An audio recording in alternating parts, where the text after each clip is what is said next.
ایک نوجوان شخص جس نے 3 دن اس کے گھر میں واقع اس کے بچے بھوک سے تڑپ رہے، اس نوجوان نے ارادہ کیا کہ آج ندی کے پاس جا کے بیٹھوں گا، مچھلی ماروں گا۔ صبح سے لے کر مغرب تک بیٹھا رہا، ایک مچھلی ہاتھ نہیں آئی۔ وہ نوجوان شخص ندی کے قریب بیٹھ کے زارو قطار رونے لگا، اور روتے ہوئے اس نے دوبارہ ایک مرتبہ اللہ کی رحمت پر امید کرتے ہوئے اس نے جو ہے ایک کانٹا پھینکا،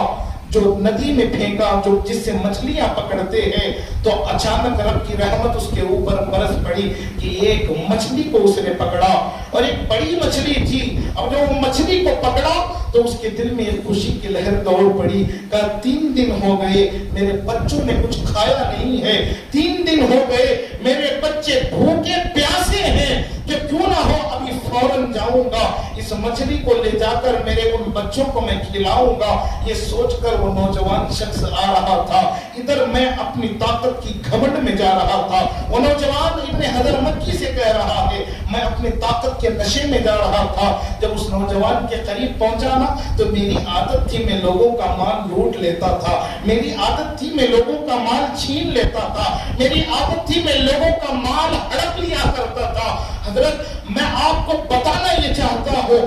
اس نوجوان کے جب میں قریب پہنچا نا تو اس نوجوان کے ہاتھ میں نے مچھلی دیکھی، مچھلی دیکھ کے میں نے پوچھا، کہا وہ مچھلی میرے حوالے کر دو۔ اس نوجوان نے میرے سامنے ہاتھ جوڑ دیے، گڑگڑایا۔ اس نوجوان نے کہا کہ اے طاقتور نوجوان، آج ایک دن میرے اس مچھلی کو چھوڑ دے، 3 دن ہو گئے ہیں میرے بچے بھوکے ہیں، میرے بچے پیاسے ہیں، انہوں نے 3 دن سے کچھ نہیں کھایا ہے۔ وہ نوجوان گڑ گڑاتا رہا۔ اس نوجوان نے کہا کہ اے طاقتور نوجوان، آج اس مچھلی کو مجھ سے نہ لوٹ تو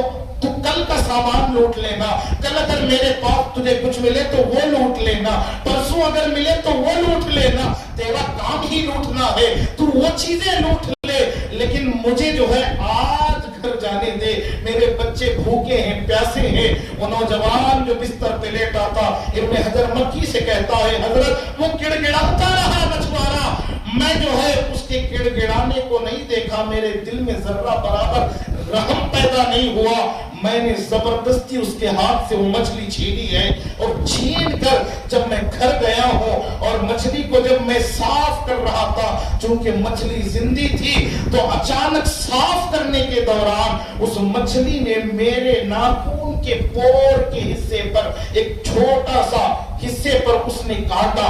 تو مجھے بڑی شدت کا درد ہوا۔ پھر میں نے سوچا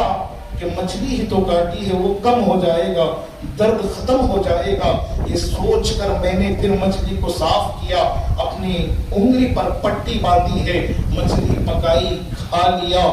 اب سب ختم۔ وہ نوجوان روتا ہوا ادھر سے گیا۔ اس نوجوان نے نہ جانے کیا بددعا دی تھی حضرت، وہ ایک چھوٹا سا زخم تھا، چھوٹا سا زخم، لیکن وہ زخم رکنے کا نام نہیں لے رہا۔ وہ پڑھتے پڑھتے اتنا بڑھ گیا کہ جب میں طبیب کے پاس گیا نا تو طبیب کہنے لگا تمہاری انگلی کاٹنی پڑے گی۔ حضرت میں نے انگلی بھی کٹوا دی ہے، لیکن زخم ابھی بھی ختم نہیں ہوا ہے،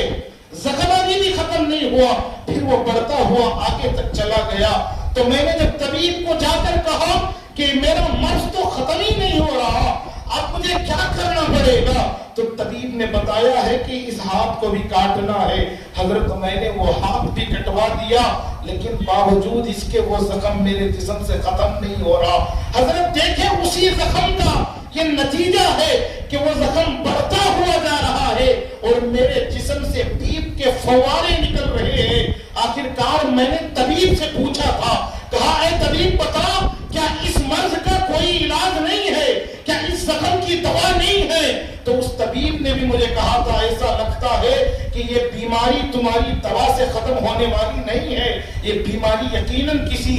نیک بندے کی بددعا کا اثر ہے جو تمہارے اوپر پڑا ہے۔ حضرت گرامی وقار وہ نوجوان روتے ہوئے کہا حضرت ابن حجر مکی سے، کہتا ہے حضرت آپ دعا کریں کہ وہ نوجوان مل جائے، میں اس کے قدموں میں پڑوں گا، اس کے قدم دباؤں گا، ساری زندگی اس کی نوکری کرتے گزار لوں گا، کیسے بھی کر کے اسے راضی کر کے اس سے معافی چاہوں گا، لیکن حضرت وہ نہیں مل رہا، آپ میرے حق میں دعا کریں تاکہ وہ نوجوان مجھے مل جائے۔ ابن حجر مکی کہتے ہیں جب وہ ماجرا سنا رہا تھا نا، مجھے خود بے ساختہ رونا آیا، میں نے اس کے حق میں دعا کی۔